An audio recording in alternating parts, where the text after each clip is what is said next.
The Undercountry Music News is an excerpt of the weekly internet broadcast Undercountry Music, which features music from great country artists you won't hear on mainstream radio, as well as a roundup of the most interesting country music news of the week without all the fluff. To listen and subscribe to the full weekly episode, please visit undercountrymusic.com or simply subscribe to the Undercountry Music Podcast on iTunes. Let's get into it. Did you get your learning in for the day? I certainly hope so, because math was never my strong point. But what is my strong point is that it is time for the Undercountry Music News. Would you like to build a snowman? The ever-loving, invincible, incredible Undercountry Music News happens each and every week right here on Undercountry Music. And what it is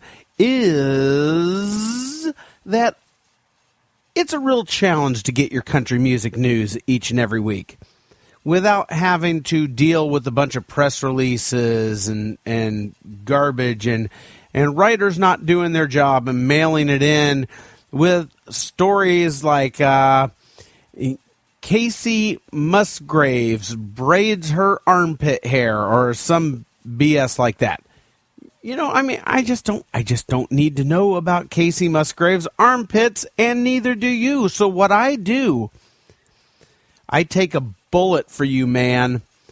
I go on to first I go on to Google. I type in the search term country music news, and whatever websites show up on the front page of Google, because to the victor goes the spoils, I dig into each and every one of those websites, and I try to find the one or two actual essential news stories from the world of country music so that I can bring them to you. I combine them from this site and that site and whatnot, and that way I can deliver you up just the country music news that you really, really need to know, instead of garbage, BS, press releases.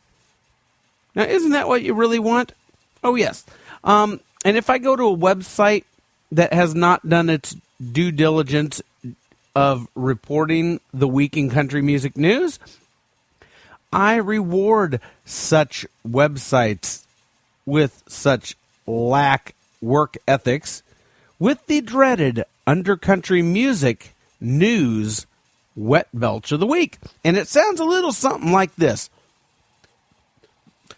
And I usually do a belch right before the segment like that. And the reason I do it is because if all the websites I look at have a story, then nobody gets the belch, because I only deliver it when someone really, really earns it. And someone really, really earns it just about every week. And there are some weeks where like 3 websites will earn it. But you know what? I actually went for a month-long stretch at one point without belching at anyone. And you know what? I actually liked not belching for anyone, but now I do it at the beginning in case I don't get to it. I don't want you to feel like you've been deprived of the spectacle of the Undercountry Music News Wet Belch of the Week. I don't want you to feel cheated, okay? Because I care about you a lot, man. You know, I want to know your thoughts. I want to know your feelings. You know, I want to know what you think. I want to know your struggles. And I'll share mine with you. Let's get into it.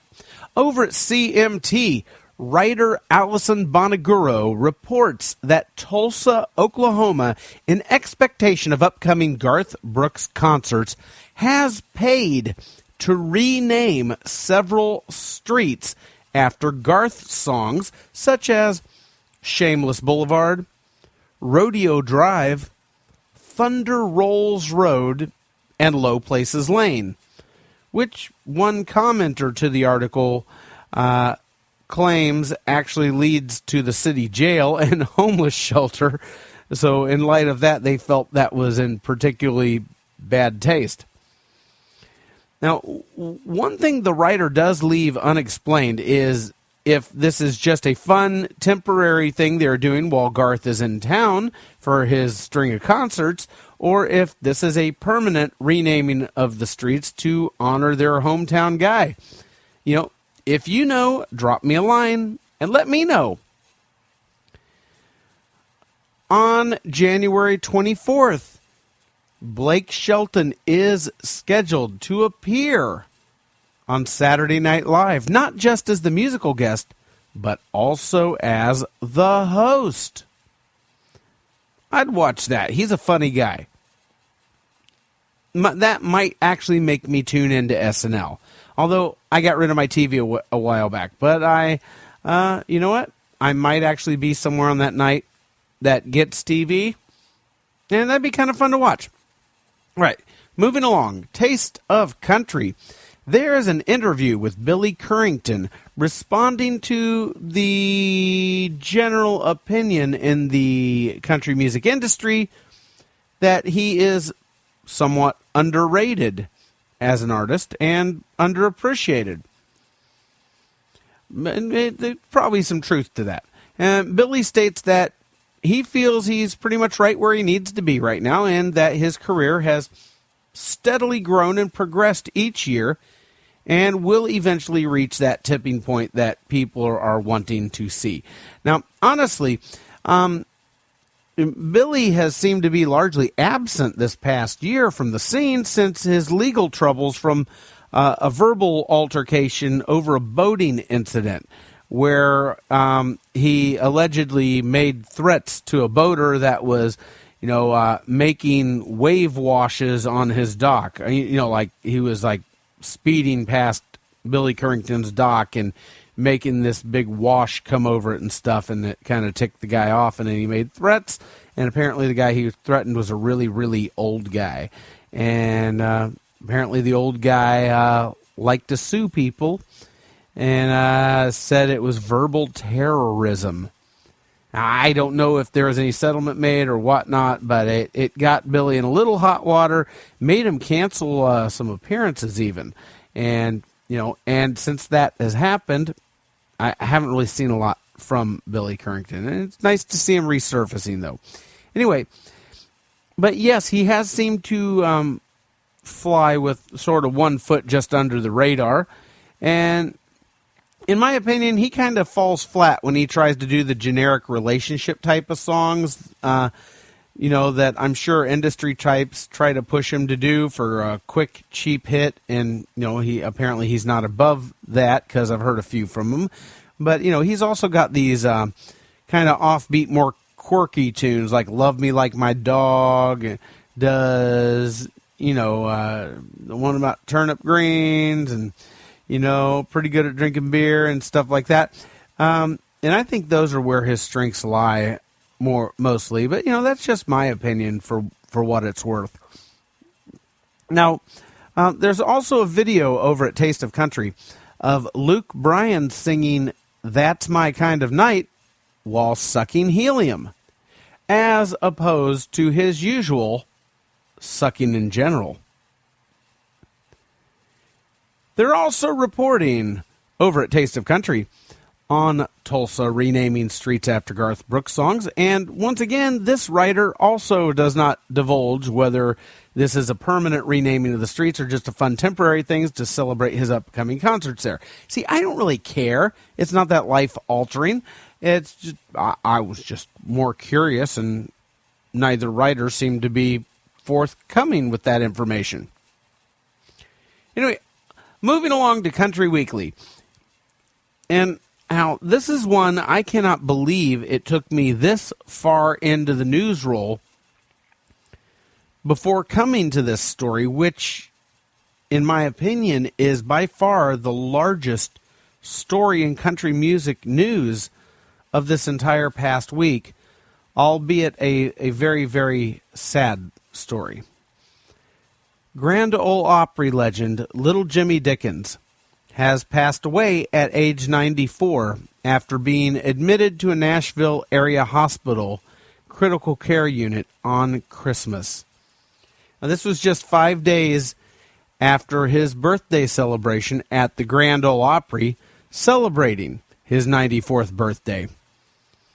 Now, little history about little Jimmy Dickens. He received his nickname Tater from his chart debut single from 1949 entitled Take an Old Cold Tater and Wait.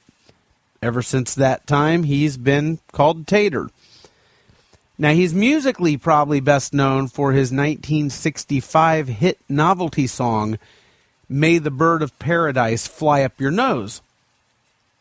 Ladies and gentlemen, little Jimmy Dickens, Grand Ole Opry legend, gone at age 94. All right, well, let's move on from that and scooch over to GAC, Great American Country.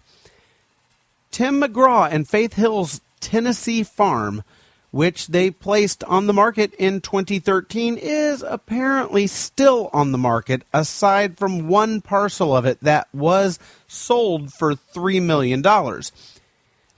There are still 621 acres remaining to sell, including a log cabin, which dates back to the mid-19th century. You can read more about it and see pictures and whatnot over at GAC. Scooching my boochin' over to theboot.com. It's looking like mainly press releases as opposed to actual news. And, well, here's pretty much all they got over there. They've got stories about the People's Choice Awards. Miranda Lambert joins Pinterest. Scotty McCreery's next album will be Pure Country. Martina McBride to perform on debut of live online music series. Now, that's an online concert series. Now, okay, this one barely sort of qualifies as news. It's really just a concert announcement with the small twist of being an online concert. I don't know. I don't think concert announcements from people who make their living doing concerts is really news. That's just the artist going out and doing their jobs. Right. Carrie Underwood will have a new album and tour in 2015. Well, once again, she's just out there doing her job. That's not really news. And Eric Church isn't concerned about what genre his music fits in. Once again, not news. That's just a press release from his handlers trying to keep his name out there. So, you know what? I can't take it anymore. I believe The Boot qualifies this week for the Undercountry Music News Wet Belch of the Week. Let's see what we can do for them.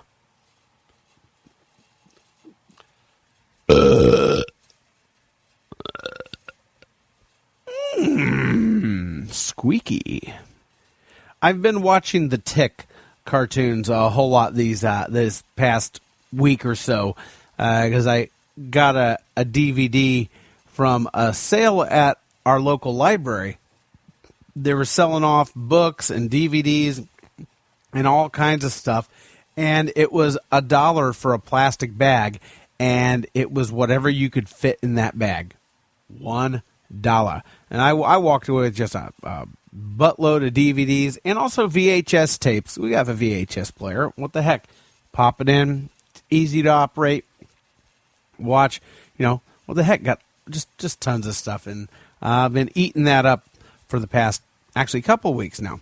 But anyway, yes. They got, who was that? The Boot. Yes, The Boot got the Undercountry Music News Wet Belch of the Week this week. And boot them aside and head over to the 615, which is a subsection of Billboard.com named after the telephone area code for the Nashville area, which is 615. Here is some more sad news here in this news roll. Lucinda Williams' father, Miller Williams, died New Year's Day, January 1st, of complications from Alzheimer's. Prayers for the Williams family this week. Right, and in other news over at the 615, A woman's family is suing Dollywood theme park in Pigeon Forge, Tennessee, after the woman fell 10 feet from a ride she thought had stopped. Well, 10 feet in the air? Yeah, that's usually where they unload passengers. And this lady landed on her head and has suffered permanent brain damage. I don't know how bad. It might be mild, but they're saying it's permanent, as well as a spinal cord injury. Now, apparently, the safety restraints weren't the kind that lock into place, and you could just lift up the really no belt, nothing. I think it was just like a bar you could just lift up at any time. And the woman thought the ride had ended when it paused about 10 feet in the air. She attempted to disembark, slipped off the seat. It was a wet day, and she fell on her head. This was about a year ago in December of 2013, and the lawsuit is just now coming around. Now, I was reading the comments on this article, and most of them feel there is some blame to go around on this one from the park not having better safety restraints on the ride, and also for the woman, not really paying good attention and trying to get off the ride when it's 10 feet in the effing air. This one is just one of those unfortunate incidents, and now this lady's going to suffer the rest of her life for a split second of her not thinking clearly, and also, how many of us have done that in our lives where, we maybe didn't think clearly for a minute and accidentally did something stupid? I do that almost every day. And anyway, and also the ride not being operated as safely as it could or should have. It's just one of those things. It sucks, and apparently probably some money's going to exchange hands from Dollywood to these people, and although she's going to have to live with this for the rest of her life, the end result for the rest of us is maybe they'll have another look at safety over at Dollywood, and the guests will all end up being a little safer for it. Let's hope that's at least one good thing that'll come from it. Giddy up and over to NashvilleGab.com. There is an opinion piece over there on Brad Paisley's song Perfect Storm hitting number 1 on the country charts this past week that actually has the nerve to be critical of the song. In this day and age where pretty much only ass-kissing will do, otherwise you're labeled a hater. I was pleasantly surprised to see this review. Not because it bashes the song, but because somebody somewhere finally had the balls to say something critical that's just not massaging the industry. And I applaud you, Nashville Gab, for having the courage to do that. I'd like to see a whole lot more writers out there be a little more critical and hold their music to a higher standard. I think that's a healthy thing. I don't think that's a hater thing. I think that's very healthy. All right, and that's about all they had at Nashville Gab that I at least found interesting. So we're gonna gather moss over at Rolling Stone Country. What do they have over at Rolling Stone Country? They have a story that the Mavericks have fired founding member Robert Reynolds over drug addiction, stating he is in the grip of opiates and has been unable to tour or record. There's a lot more detailed information in the interview over there that, quite honestly, I don't really feel comfortable repeating, as a lot of it appears to be very personal information that I think perhaps maybe the band should have sort of kept under the vest and confidential. But if you would like to get on over there and read further details, go to rollingstone.com/country and read it for your damn self. Because this has been your news.